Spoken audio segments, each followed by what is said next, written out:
तो शुभ समाचारों की तमाम हम चर्चा करेंगे, लेकिन सबसे पहले राहत भरी खबर, क्योंकि सबसे बड़ी होती है जिंदगी। पूर्वी सिक्किम घूमने गए 800 से ज्यादा टूरिस्ट जो हैं बुधवार को खराब मौसम के चलते यानी बर्फबारी की वजह से अचानक मुसीबत में फंस गए। इन पर्यटकों में बच्चों के अलावा बुजुर्ग और औरतें भी शामिल थीं। इसकी खबर मिलते ही भारतीय सेना के जो त्रिशक्ति कोर के जवान हैं वो अचानक एक्टिव हुए और तुरंत हरकत में आ गए। रात भर चले ऑपरेशन के बाद सभी को बाकायदा सुरक्षित बाहर निकाल लिया गया। सभी पर्यटकों को सुरक्षित ठिकाने पर भी पहुंचा दिया गया। उन्हें गर्म कपड़े, मेडिकल मदद और गर्म भोजन दे दिया गया और लोग जो है सुरक्षित रहें, इसके लिए आर्मी ने उन्हें जो है अपनी बैरकों में रखा, जहां पर उन्हें तमाम सहूलियतें मिल सकें और उनका खास ख्याल रखा जाए, ये उन्होंने सुनिश्चित करने की कोशिश की। अचानक इस प्रकार का हादसा हो जाता है, बर्फबारी हो जाती है, यहां पर एक तरीके से कहें तो एक मुसीबत में फंस जाते हैं सैकड़ों लोग। लेकिन जो हमारे देवदूत हैं, हमारे जवान हैं, वो मौके पर वहां पर पहुंचते हैं बारिश और बर्फबारी के बीच में, और ये इस बात की उसको सुनिश्चित करते हैं कि एक एक जिंदगी को हमको बचाना है और एक भी जान हमारे लिए महत्वपूर्ण है, चाहे बच्चे हों या फिर महिलाएं या फिर जवान, सब हर प्रकार के जो हर एज ग्रुप के लोग वहां पर मौजूद हैं।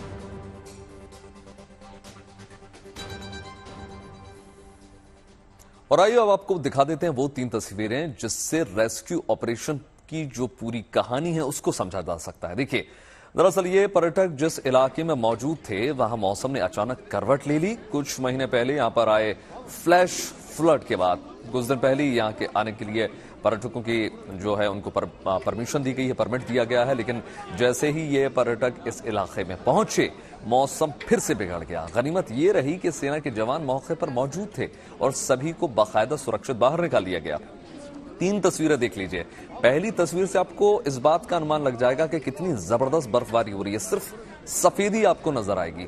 दूसरी तस्वीरों में जब रेस्क्यू ऑपरेशन के बाद जब सुरक्षित उनको बाहर निकाला गया, ये वो तस्वीरें हैं। 800 सैलानियों की कैसे सलामती की गई, एक एक का व्यक्ति को किस प्रकार बचाया गया। और तीसरी तस्वीर में देखिए, बाकायदा गर्म कपड़े और भोजन के साथ उनको पूरा सुरक्षित महसूस कराया गया है कि आप जो है महफूज हैं।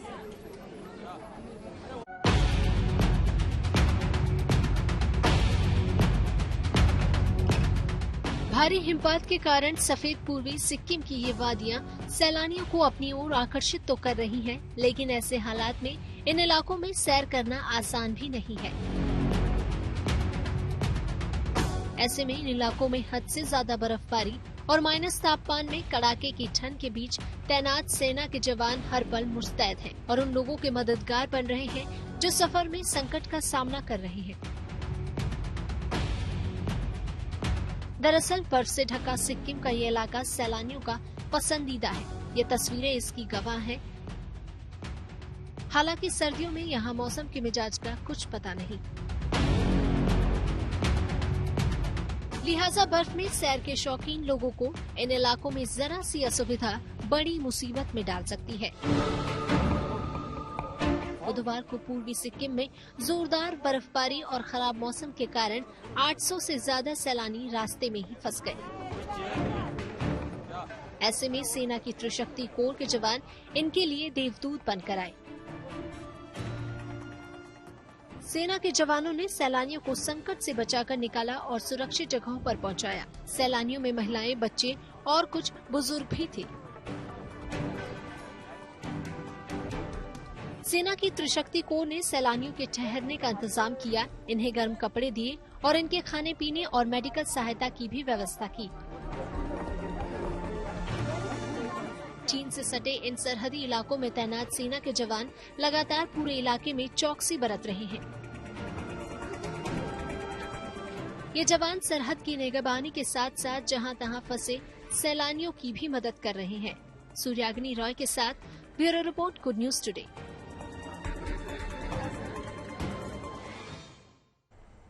देखिए, सिक्किम में 800 से ज्यादा लोगों को मुश्किल हालात से तो बचा लिया गया, लेकिन इसमें कोई दो राय नहीं है कि बर्फबारी के बीच पहाड़ों की सैर उतनी आसान नहीं होती जितनी नजर आती है। बर्फबारी के बीच पहाड़ों पर जाना जितना रोमांचक होता है उतना जोखिम भरा भी होता है। तो अगर आप पहाड़ों पर आनंद लेने जा रहे हैं तो कुछ आपको खास ख्याल रखना बहुत जरूरी हो जाता है। देखिए, पहली बात ये समझ लीजिए कि आप जो है पहाड़ों पर अगर जा रहे हैं तो वहां पर मौसम का हाल जान लेना बहुत जरूरी होता है। ये आपको पहले से सुनिश्चित करना होगा कि वहां किस प्रकार के हालात हैं। अगर आप खुद जो है ड्राइविंग कर रहे हैं तो आप इस बात का ध्यान रखें कि बर्फबारी के बाद सड़कों पर फिसलन बढ़ेगी, तो ये बहुत सावधानी हो जाती है। ऐसे में ड्राइविंग करना, स्किट होती हैं गाड़ियां।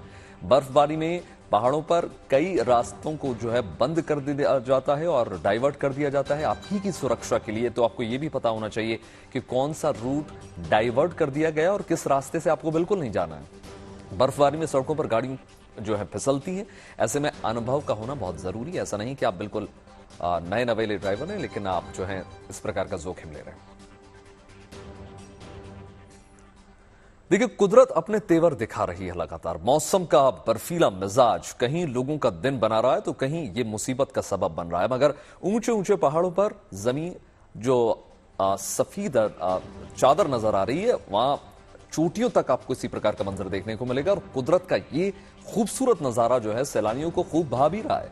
बर्फ और शीतलहर के बीच, पहाड़ों पर ठंड के बीच जो है लोग अलाव का सबसे ज्यादा सहारा ले रहे हैं, क्योंकि ऐसे में बहुत ज्यादा टेम्परेचर गिर जाता है। और उत्तराखंड में केदारनाथ धाम में बर्फ की जो सफेद चादर है वो आपको इन तस्वीरों में देखने को मिल जाएगी। महादेव का जो दरबार है वो बर्फ लोक से कम नहीं है। तृतीया केदार तुंगनाथ धाम में भी कुछ इसी प्रकार का आपको नजारा मिलेगा। फेमस हिल स्टेशन अगर हम औली की बात करें तो वहां पर भी सिर्फ आपको दूर दूर तक सफेद चादर नजर आएगी। जोशीमठ और बागेश्वर का भी कुछ यही हाल है। ऐसे में सैलानियों की तादाद भी वहां पर बढ़ी है। लोग अलाव का सहारा ले रहे हैं लेकिन पहुंच जरूर रहे हैं, क्योंकि ये जो नजारा है आपको साल में एक ही बार देखने को मिलता है, जब इतनी बड़ी संख्या में आपको वहां पर सैलानी मिलते हैं और ऐसी बर्फबारी होती है जिसमें जो कुदरत है, एक तरीके से कहते हैं, उसका श्रृंगार खुद प्रकृति करती है, ऐसा नजर आता है।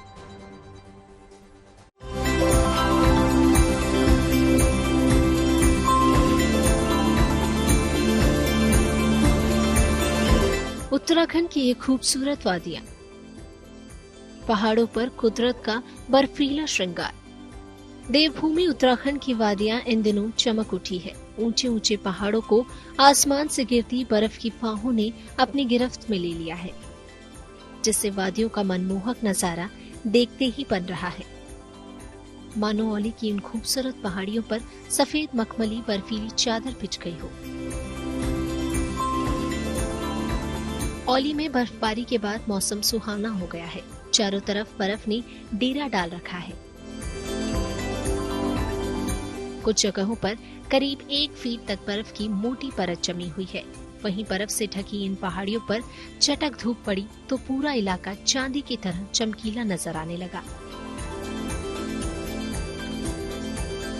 सैलानियों के लिए औली की ये वादियां बेहद खास होने वाली है, क्योंकि क्रिसमस और नए साल के जश्न से पहले ही औली की वादियों में बर्फ ने रंगत खोल दी है। प्राकृतिक सुंदरता से लबरेज बाबा केदारनाथ के दरबार में भी कुदरत ने बर्फीला श्रृंगार कर दिया है। बाबा का दरबार भी बर्फ से ढका हुआ नजर आ रहा है। ऐसे में केदारनाथ धाम में चल रहे निर्माण कार्य फिलहाल ठप पड़ गए हैं। मंदिर परिसर के आसपास करीब 1 फीट मोटी बर्फ की चादर बिछ गई है, जिससे केदारनाथ धाम का ये अद्भुत नजारा देखते ही बन रहा है। कुछ ऐसा ही हाल बागेश्वर का भी है। यहाँ भी मौसम मेहरबान है।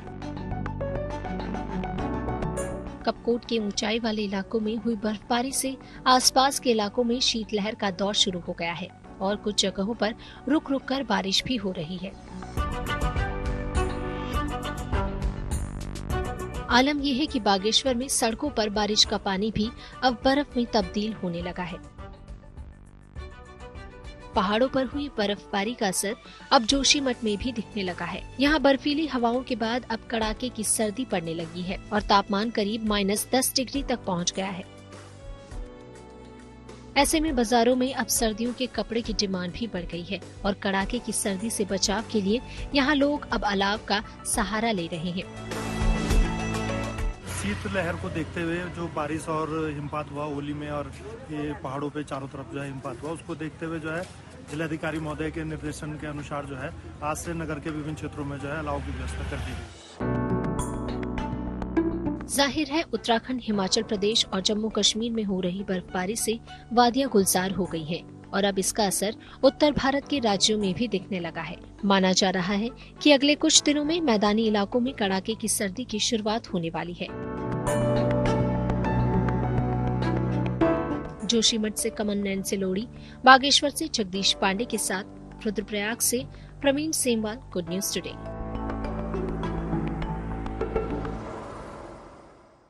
बात नए अयोध्या की कर ली जाए और रामधुन की बात हो जाए। अयोध्या में राम मंदिर का निर्माण लगातार जारी है और काम अंतिम चरण पर पहुंच चुका है। साथ ही साथ अयोध्या में मर्यादा पुरुषोत्तम श्री राम एयरपोर्ट भी लगभग जो है बनकर तैयार हो चुका है। और गुड न्यूज ये निकल कर आ रही है कि 6 दिसंबर से दिल्ली से अयोध्या के बीच सीधी उड़ान सेवा की शुरुआत हो जाएगी। वहीं 11 जनवरी से अहमदाबाद से अयोध्या के बीच विमान की जो है शुरुआत हो जाएगी। इस पहले महीने की आखिरी तारीख में यानी 30 दिसंबर को इंडिगो का विमान जो है अयोध्या एयरपोर्ट पर लैंड करेगा। देश की सबसे बड़ी एयरलाइंस कंपनी इंडिगो का विमान वहां लैंड करने जा रहा है। तो ये बड़ी खबर निकल कर आ रही है। 2 तस्वीरें इस वक्त आप टेलीविजन स्क्रीन में दिख रहे हैं। किस प्रकार से युद्ध स्तर पर लगातार अयोध्या में काम जारी है। चूंकि दिन बहुत कम बचे हैं, 40 से भी कम दिन बचे हुए हैं। प्राण प्रतिष्ठा का दिन बहुत करीब है।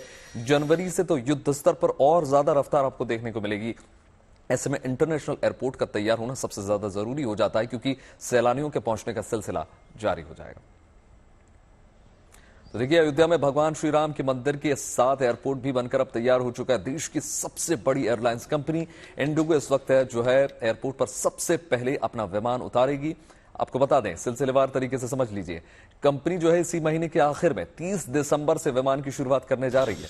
इंडिगो का जो विमान है दिल्ली से उड़ान भरेगा और अयोध्या एयरपोर्ट पर लैंड करेगा और फिर जो है 6 जनवरी से हफ्ते में 3 दिन दिल्ली अयोध्या के बीच विमान सेवा शुरुआत हो जाएगी। इस बात को अच्छे से समझ लीजिए। टोटल 3 दिन 11 जनवरी से गुजरात के अहमदाबाद भी यात्री की जो है वो सीधे अयोध्या पहुंच सकेंगे, यानी गुजरात से भी सीधी विमान सेवा जो है उसकी शुरुआत हो जाएगी। श्री राम एयरपोर्ट इस महीने के आखिर तक बनकर पूरी तरीके से तैयार हो जाएगा। ये बड़ी खबर है। और देख लीजिए, प्रधानमंत्री नरेंद्र मोदी जो है खुद इसका उद्घाटन करने पहुंचेंगे। ज्योतिरादित्य सिंधिया लगातार इसके अपडेट देते रहते हैं। इस एयरपोर्ट के बनने से देश विदेश से राम लला के जो तमाम भक्त हैं वो आसानी से दर्शन करने के लिए अयोध्या पहुंच सकेंगे। सबसे बड़ी सहूलियत रेलवे स्टेशन के बाद इंटरनेशनल एयरपोर्ट बनकर तैयार हो रहा है बहुत जल्द। तो इस शुभ और पावन अवसर की प्रतीक्षा में पूरा देश जो है राममय हो चुका है। राम भजन में देश मगन है।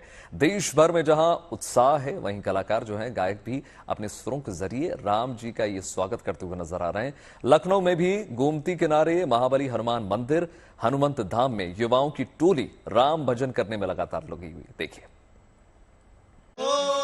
जन्म जन्म की खोज बताए, राम से चल के राम पे आए, प्रेम कोई हम और न जाने, राम से रूठे राम से माने, राम सिया की करुण कहानी,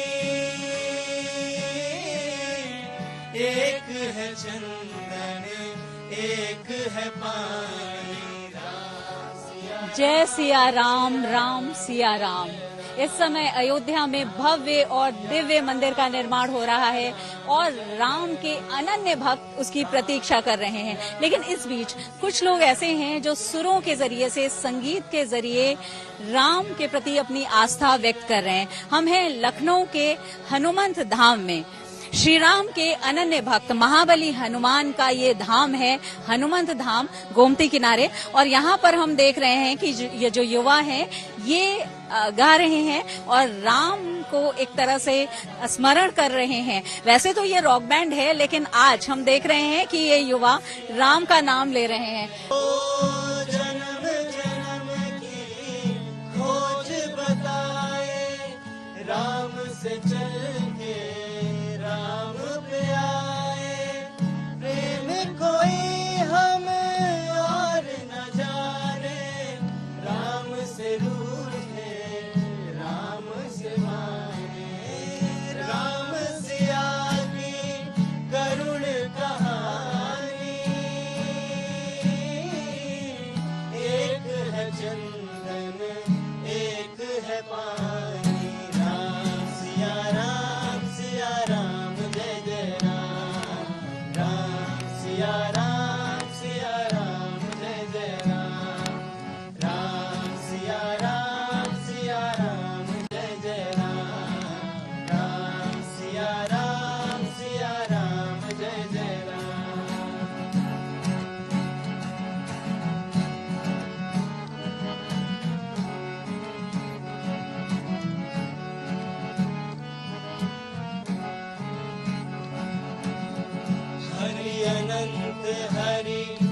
कथा अनंता, कहीं सुनहि बहु विधि सब संता।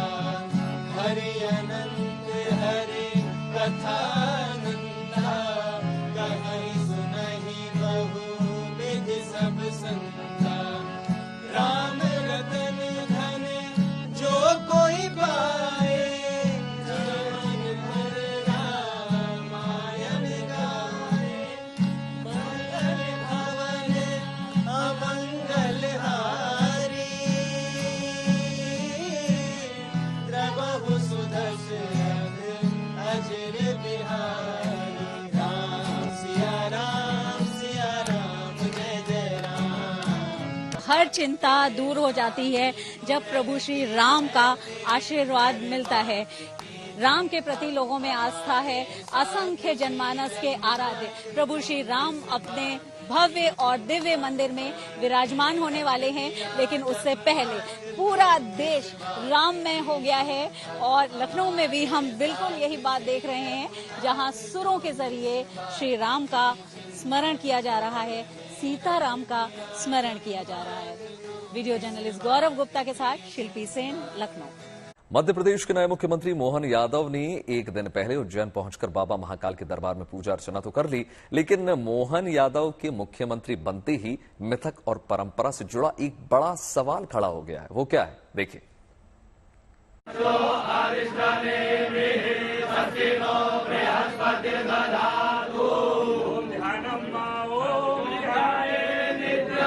महाकाल के दरबार में मोहन यादव ने हाजिरी लगाई।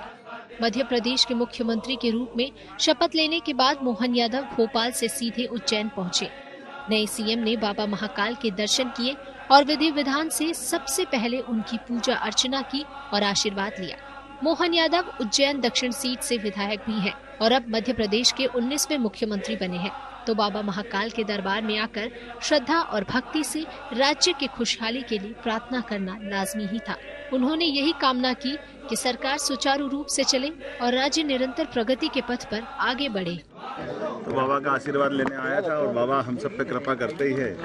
मैं यशस्वी प्रधानमंत्री के नेतृत्व में मध्य प्रदेश की सरकार, डबल इंजन की सरकार चले, सभी विकास के कामों में हम सब मिलकर के सहयोग करें और प्रदेश को और आगे ले जाएं। मोहन यादव उज्जैन के ही रहने वाले हैं, इसीलिए मुख्यमंत्री बनने के बाद खास तौर से सबसे पहले बाबा महाकाल के दर्शन करने उज्जैन ही आ गए। लेकिन मुख्यमंत्री के रूप में क्या वो उज्जैन में कभी रात गुजारेंगे, ये बड़ा सवाल है। दरअसल मान्यता ये है कि उज्जैन में राजा एक ही है, खुद महाकाल। तो महाकाल की नगरी में कोई भी दूसरा शासक नहीं रुकता। अब मध्य प्रदेश के मुख्यमंत्री उज्जैन के हैं, तो दुविधा ये भी है कि क्या वो कभी अपने पुश्तैनी इलाके में रुकेंगे या फिर इस मिथक को कायम रहने देंगे कि बाबा महाकाल के राज में कोई और शासक उज्जैन में नहीं रुक सकता।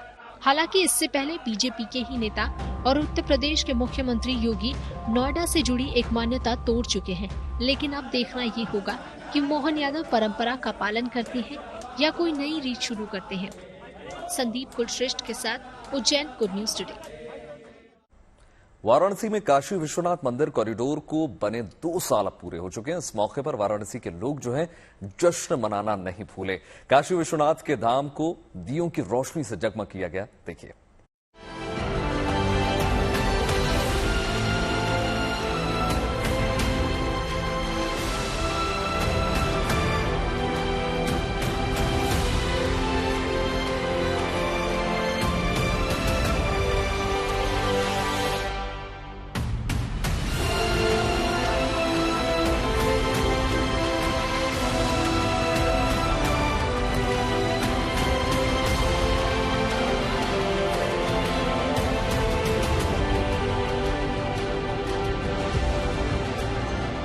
दियों से रोशन ये धरा जटाधारी की है।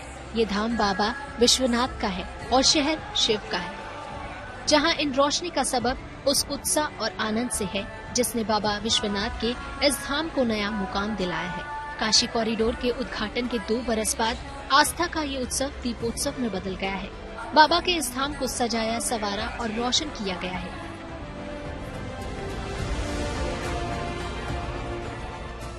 बाबा के धाम में हर कोने पर आज दियों की रोशनी नजर आई। गंगा किनारे मंदिरों से शुरू होकर ये दीपों के ये श्रृंगार माला बाबा के चौखट तक रही। हजारों दियों का ये एक साथ जलने का ये दृश्य दिवाली की याद दिलाने वाला रहा। इस दीप श्रृंखला में भगवान शिव से जुड़ी प्रतीकों की आकृति को भी उकेरा गया, जिसमें कहीं त्रिपुंड, कहीं वास्तविक के चिन्ह तो कहीं त्रिशूल भी नजर आया। इसके अलावा पंचक्षत्रीय मंत्र ओम नमः शिवाय को भी दीपों से सजाकर बाबा के प्रति अपनी आस्था, भक्ति और निष्ठा की रोशनी की। भगवान शिव से जुड़े 12 ज्योतिर्लिंगों में से एक विश्वनाथ धाम का ये कॉरिडोर 900 करोड़ रुपए में तैयार हुआ था। इसमें 23 भव्य इमारतों के साथ 27 मंदिर शामिल किए गए हैं, जो यकीनन बाबा विश्वनाथ के इस धाम को न केवल नया रूप देते हैं बल्कि इसे अद्भुत और अलौकिक भी बनाते हैं। यही वजह है कि पिछले 2 सालों में इसके दर्शन करने वालों की तादाद कई गुना बढ़ी है। वाराणसी से रोशन जायसवाल के साथ गुड न्यूज टुडे।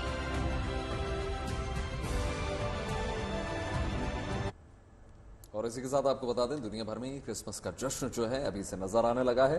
कहीं रंग बिरंगी लाइट्स से सराबोर मार्केट नजर आ रहे हैं, तो कहीं क्रिसमस की थीम पर ट्रेन भी चलाई जा रही है। कीव में स्नोफॉल के बीच मेले का आयोजन किया गया, तो वहीं पर सेंट पीटर स्क्वायर पर क्रिसमस ट्री का नजारा अद्भुत ही देखने को मिला। देखिए,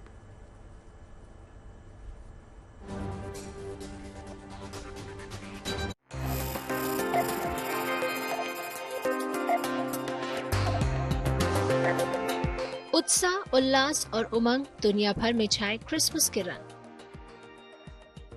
ये तस्वीरें अमेरिका के शिकागो की है। यहाँ क्रिसमस की धूम अभी से नजर आने लगी है।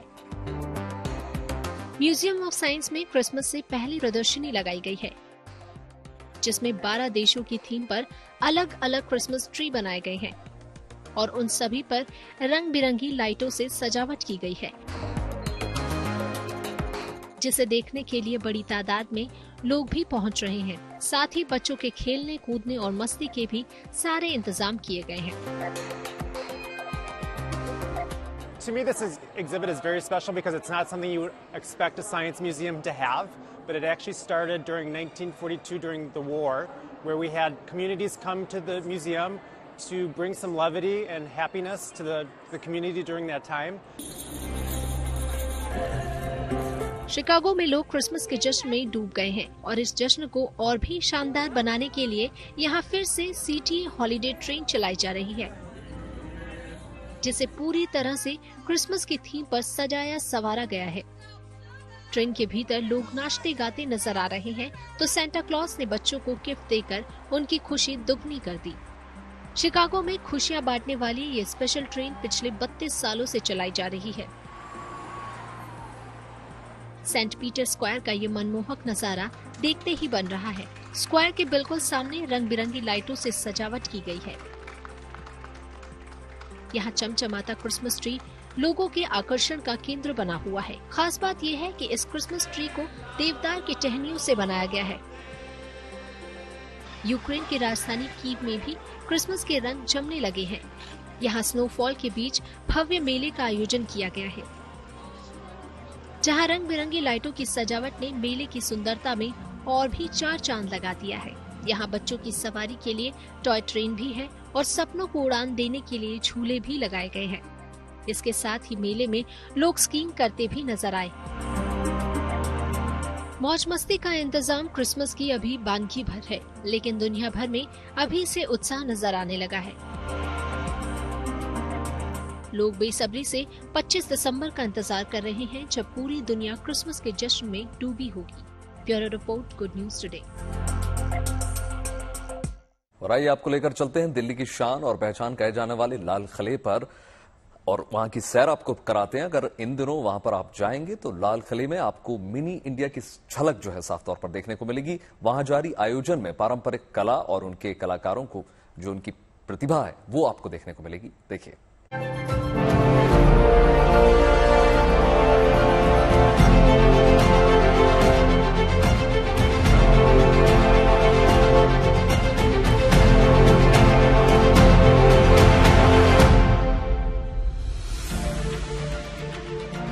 अद्भुत कलाओं का ये नमूना हिंदुस्तान की लोक संस्कृति की वो ताकत है जिसका नमूना दुनिया भी मानने को मजबूर हो जाए। रंगों, समर्पण और विरासत में गुंथी इन कृतियों में पीढ़ियों की तपस्या है, जो कहीं न कहीं हिंदुस्तान में आज से मुकाबला करते हुए गुमशुदगी के रास्ते पर चल पड़ी है। लेकिन इन्हें ढूंढकर वापस देश, दुनिया और समाज को सौंपने की कोशिश की जा रही है। और ये कोशिश कर रहा है लाल किले में मौजूद आत्मनिर्भर भारत सेंटर फॉर डिजाइन, जिसका उद्घाटन बीते दिनों 8 दिसंबर को प्रधानमंत्री नरेंद्र मोदी ने किया है। ABCD का हुनर ये सेंटर इन लोक कलाओं को मंच दे रहा है। उन्हें आधुनिकता और बाजार से जोड़कर न केवल इस विरासत को बचाने की कोशिश कर रहा है, बल्कि इसे व्यवहारिक बनाने में जुटा है, ताकि इस कला के महारथियों को अपनी कला पर न केवल गुरूर हो, बल्कि उन्हें अच्छी आमदनी भी हासिल हो सके। इस प्रोजेक्ट में हम जो देश के रेयर क्राफ्ट्स हैं, जो अब ऑलमोस्ट समाप्त हो चुके हैं, उनके कारीगरों को उनके घर जाते हैं, पहले उनके गांव में जाते हैं, वो देखते हैं हम कि वो क्या काम कर रहे हैं। उन्होंने छोड़ दिया है वो काम, अब तो काफी लोगों ने वो काम छोड़ दिया है, बिकॉज उनका कोई खरीदता नहीं है, लोगों को पता नहीं है इन क्राफ्ट्स के बारे में। तो उन लोगों को हम यहाँ लेकर आते हैं, और जो कंटेम्प्रेरी डिजाइनर्स हैं, स्टूडेंट डिजाइनर्स और जो काफी पहुंचे हुए डिजाइनर्स हैं, उनको हम उनके साथ बैठ के कोलैबोरेट करते हैं। जैसा कि साफ है कि ये देश की दुर्लभ कलाएं हैं, जो तकरीबन खत्म हो चुकी हैं। उन्हें ये सेंटर फिर से पुनर्जीवित कर रहा है। इसमें उड़ीसा की पटचित्र कला, बंगाल की शोलापीठ कला और आंध्र प्रदेश की टोलू बुमला जैसी कितनी ही कलाएं शामिल हैं, जिन्हें यहाँ मौजूद कलाकारों के साथ लाइव उकेरते देखा जा सकता है। बंगाल की शोलापीठ कला की खूबसूरती आपको ठिठकने पर मजबूर कर देगी। माँ के पंडालों में ये कला आपको अक्सर देखने को मिल जाएगी। ये कला 8 पीढ़ियों से चली आ रही है। यकीनन हिंदुस्तान के गांव में पली बड़ी ये वो अनमोल धरोहर हैं, जिनकी कीमत रुपयों में नहीं आंकी जा सकती, क्योंकि इसे पीढ़ी दर पीढ़ी सहेज कर रखा गया है। आधुनिकता के सांचे में ढलकर इसे बचाने का ये प्रयास किया जा रहा है, जिसमें सहयोग करने के लिए आपको भी लाल किला के सेंटर तक जाना होगा। वो कला जो धीरे धीरे विलुप्त होती जा रही है, भारत की पहचान रह चुकी है, उन्हें एक अलग मंच देने की कोशिश की गई है, ताकि आने वाले समय में भारत के लोकल कारीगर आत्मनिर्भर बन सके और आने वाले समय में विलुप्त होती कला को एक नई पहचान मिल सके। कैमरा पर्सन मृदुल के साथ अनामिका गौर, गुड न्यूज टुडे। फिलहाल शुभ समाचार में इतना ही। देश और दुनिया की तमाम पॉजिटिव खबरों के लिए जुड़े रहिए गुड न्यूज टुडे के साथ। मुझे दीजिए इजाजत, नमस्कार।